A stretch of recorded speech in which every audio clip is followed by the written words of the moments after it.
Hello everyone, मैं हूं नम्रता और इस वीडियो में हम डिस्कस करेंगे भारत की 2020 में क्या रैंक आई है वेरियस इंडेक्सेस में जो वैश्विक स्तर पर अलग अलग संस्थाएं जारी करती हैं। हम देखेंगे इसमें इंडिया की रैंक के साथ साथ कि टॉप पे कौन सी कंट्री आई है और लास्ट में कौन सी कंट्री रही है।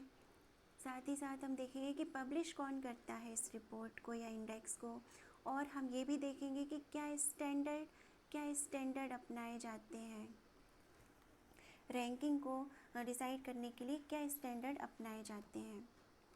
और कुछ फैक्टर्स रहते हैं जैसे कि किसी कंट्री की सोशल लाइफ कैसी है या फिर वहाँ की इकोनॉमिक स्थिति कैसी है और वहाँ का एनवायरनमेंट कैसा है, ये भी डिपेंड करते हैं वैश्विक स्तर पर आपकी रैंक को शो करने के लिए। तो हम शुरू करते हैं। हम इस वीडियो में 5 इंडेक्स को डिस्कस करेंगे।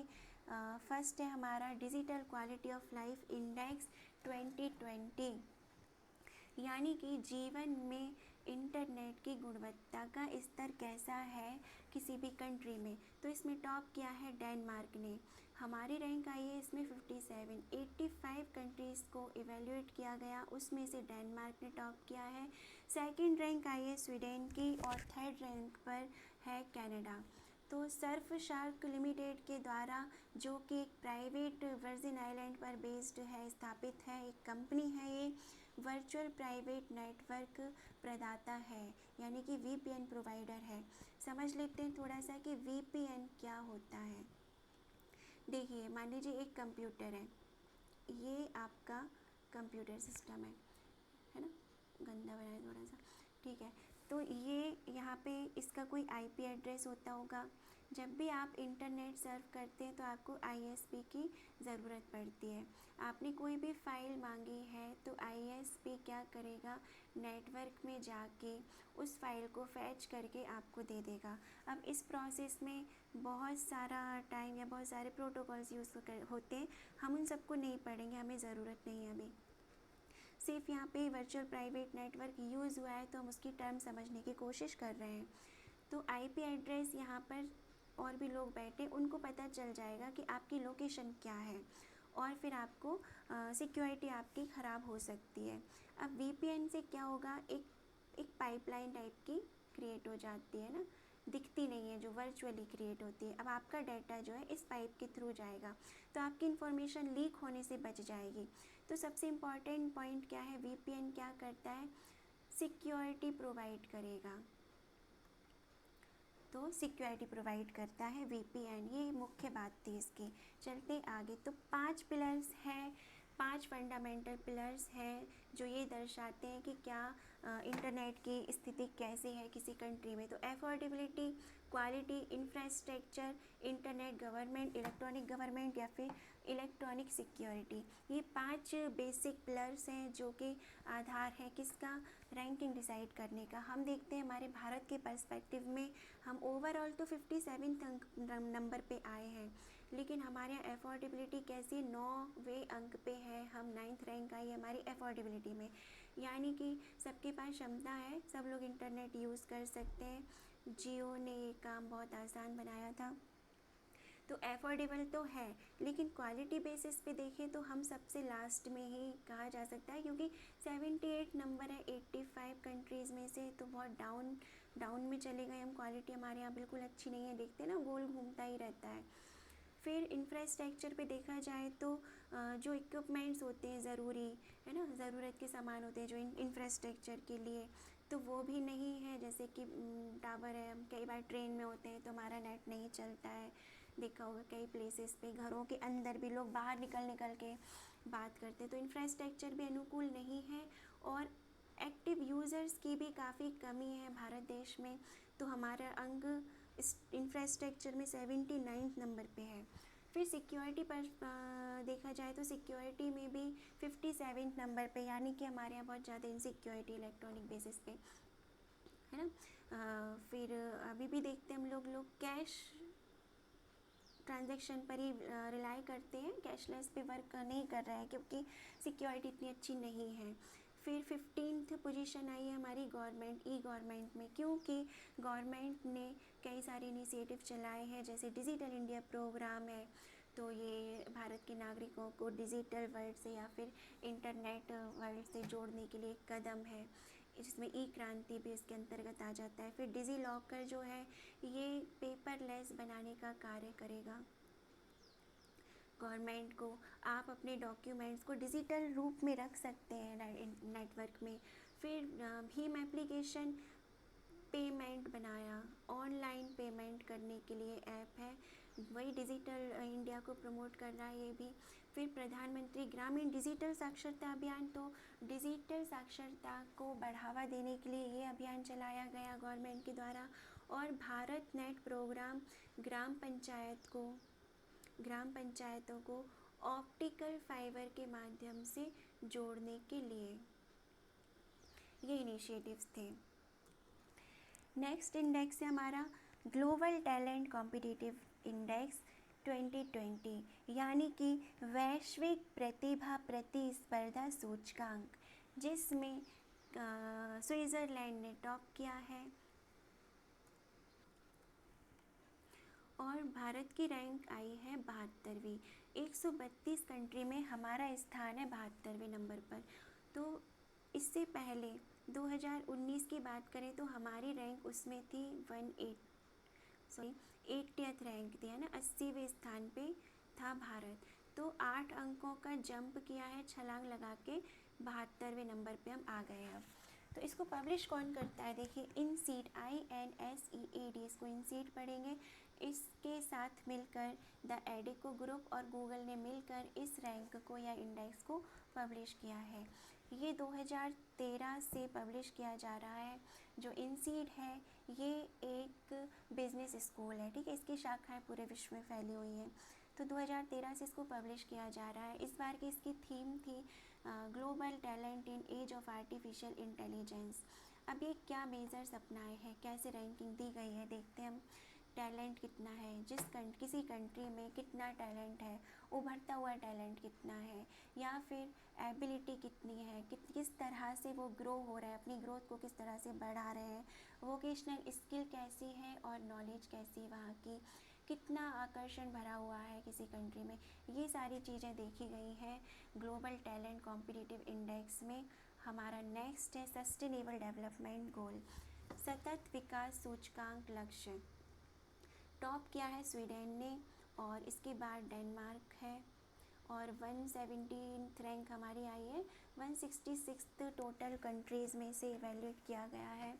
किसको, कौन पब्लिश करता है इसको, तो सस्टेनेबल डेवलपमेंट सॉल्यूशन नेटवर्क यानी कि SDSN इसको पब्लिश करते हैं। किसके साथ साठगांठ बांधी इनने, वेटर्समैन स्टिफ्टन के साथ मिल के ये इंडेक्स को जारी किया है। इसका बैकग्राउंड देखते हैं थोड़ा सा। देखिए 2015 में UN की जनरल मीटिंग हुई थी जो न्यूयॉर्क में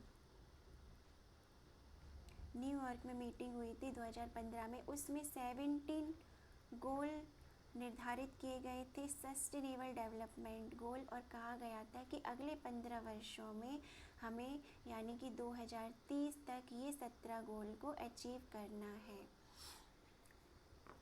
तो ये 17 गोल क्या थे, जैसे कि पॉवर्टी को ख़त्म करना है, इनइक्वालिटी को ख़त्म करना है, जेंडर गैप है, और एनवायरनमेंट का संरक्षण करना है, नदी तालाब वन वगैरह, फॉरेस्ट, वाइल्ड लाइफ, सारी चीज़ें जो भी फ्यूचर के लिए बचा के चलना है। यानी कि आज हम अगर इन चीज़ों को नहीं देखेंगे तो अगली पीढ़ी में वो चीज़ नहीं मिलेगी।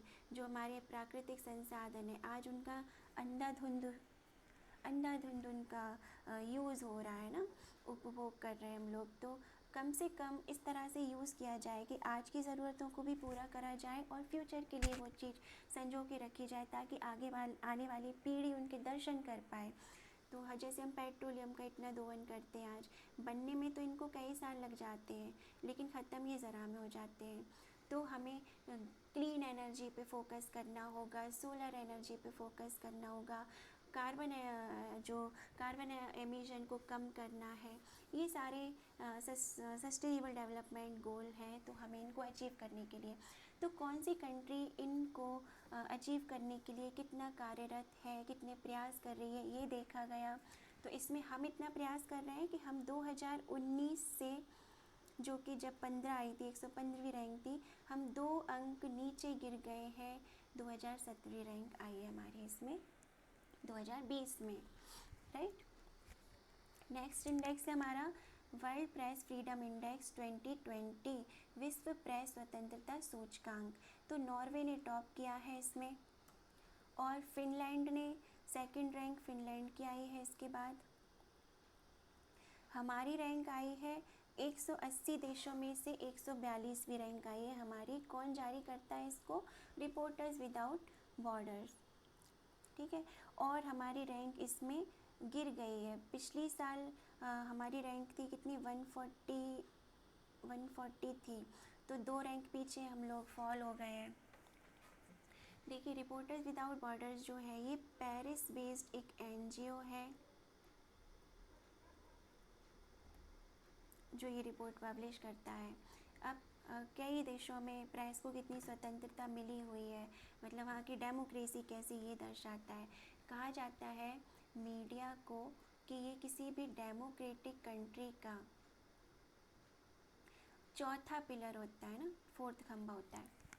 लेकिन हमारे देश में क्या चल रहा है, देखते हैं कि गवर्नमेंट के बारे में अगर मीडिया आलोचना करती गलतियों की, तो मीडिया की आवाज़ को दबा दिया जाता है।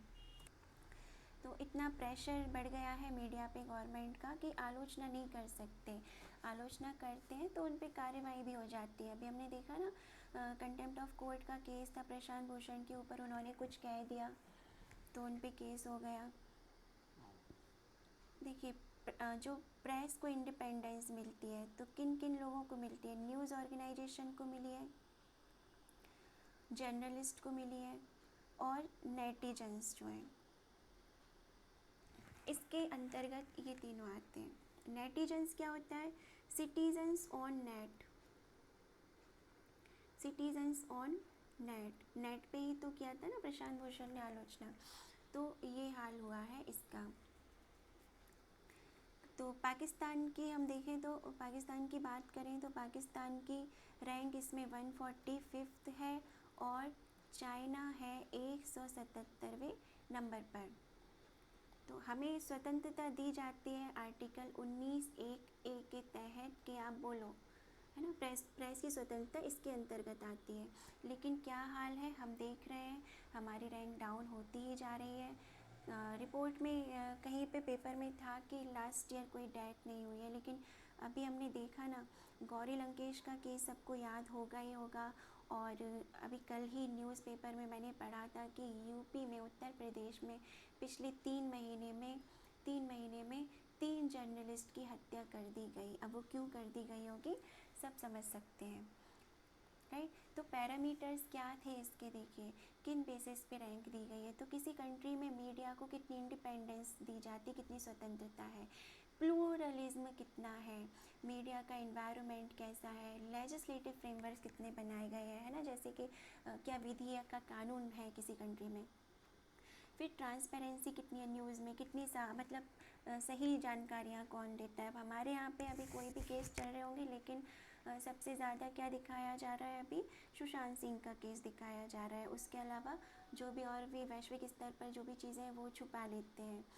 फिर क्वालिटी ऑफ इंफ्रास्ट्रक्चर न्यूज़ का कैसा है, ये सारी चीज़ों के ऊपर इस रैंक को दिखाया गया है, ठीक है।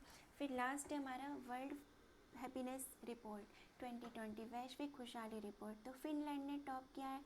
याद रखने के लिए आप कर सकते हैं, F से फिनलैंड और F से फ़नी। हम जब खुश होते हैं तो फ़नी चीज़ें देख के खुश होते हैं, तो फिनलैंड, फ़नी, हैप्पीनेस, एक जस्ट रिलेट करने के लिए ये बता रही हूँ, ट्रिक है। अगर पसंद आए तो पढ़ लीजिएगा। तो फिनलैंड ने टॉप किया है, डेनमार्क ने सेकंड रैंक हासिल की है, स्विट्ज़रलैंड ने थर्ड रैंक हासिल की है, फोर्थ रैंक आइसलैंड की, हमने 144th रैंक हासिल की है। हम इतने ज़्यादा नाखुश रहते हैं। 156 देशों में से हमारी रैंक 144 भी है। कौन जारी करता है? Sustainable development solution network SDSN इस रिपोर्ट को पब्लिश करते हैं।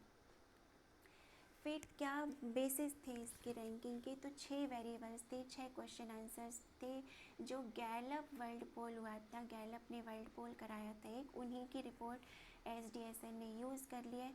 गैलप ने कहा कि हमने 2000 से लेकर 30,000 लोगों से क्वेश्चंस किए हैं, उनके बेसिस पे रिपोर्ट तैयार की है, तो वही उन्होंने ले ली SDSN ने।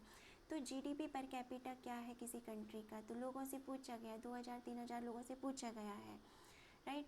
फिर पोल कराया गया, मीन्स फिर सोशल सपोर्ट कैसा है उसका कंट्री का, मीन्स आप कितने सोशल हैं, आपको फैमिली फ्रेंड समाज में कितना सहायता मिलती है, वो डिसाइड करा। Health life expectancy means health facilities कितनी है, अगर हेल्थ फैसिलिटीज़ मिलती है तो खुश रहते हैं ना, हेल्दी लोग खुश रहते हैं। उस कंट्री के लोगों को अपने विचारों को प्रकट करने का या फिर फ्रीडम कितना स्वतंत्र है वहाँ की जनता, तो ये भी डिसाइड किया गया। फिर जेनरसिटी मतलब कितना दान दिया जाता है किसी कंट्री में, और फिर कब करप्शन कितना होता है या कितना नहीं होता। तो 6 फैक्टर्स थे जिन पे ये हैप्पीनेस की रैंकिंग डिसाइड की गई है। अब इंडिया की रैंक इसमें कितनी आई है हमने देखा, इंडिया की रैंक आई है 144th, राइट, इंडिया। अब एक बात इसमें बहुत नोट डाउन करने की है कि पाकिस्तान की रैंक इसमें 66 है, हमसे कहीं ज़्यादा खुश है पाकिस्तान। अब आई डोंट नो कि इन लोगों ने कैसे ये निकाला है या कैसे क्वेश्चन आंसर्स क्वेरीज के आंसर्स दिए हैं, क्योंकि अगर GDP पर कैपिटा इसका फैक्टर है तो पाकिस्तान का GDP पर कैपिटा इनकम बहुत कम है, करीब 1100 डॉलर का ही है, जबकि इंडिया का है ये इतना 2338 डॉलर के करीब है। तो अगर ये फैक्टर डिसाइड करना था तो इसकी रैंक नीचे आनी थी, लेकिन फिर भी पाकिस्तान को अच्छी रैंकिंग प्रोवाइड की गई है। और चाइना की रैंक इसमें आई है 94th रैंक है इसमें चाइना की, जो हमसे अच्छी है। बांग्लादेश की 107वीं रैंक है, वो भी हमसे ज़्यादा खुश है। सबसे ज़्यादा दुखी जो है वो है अफ़गानिस्तान, सबसे लास्ट नंबर पे है अफ़गानिस्तान, बहुत दुखी कंट्री है। और हमारी रैंक 2019 में हमारी रैंक थी 140वीं, यानी कि हम 4 पायदान और नीचे सरक गए हैं और ज़्यादा दुखी हो गए इस वर्ष। तो ये सारी रैंकिंग हमने पढ़ी। और एक चीज़ और मैं बताना चाहूँगी कि 20 मार्च को 2012 में UN की असेंबली ने, जनरल असेंबली ने डिसाइड किया था कि हम प्रत्येक 20 मार्च को हैप्पीनेस डे घोषित किया है, वर्ल्ड हैप्पीनेस डे मनाएंगे। तो वर्ल्ड हैप्पीनेस डे ऑब्ज़र्व किया जाता है 20 मार्च को, ये याद रखिएगा। हमने 5 इंडेक्सेस पढ़े हैं, तो आज के लिए इतना ही। अगले 5 हम नेक्स्ट वीडियो में डिस्कस करेंगे। Thank you very much for listening.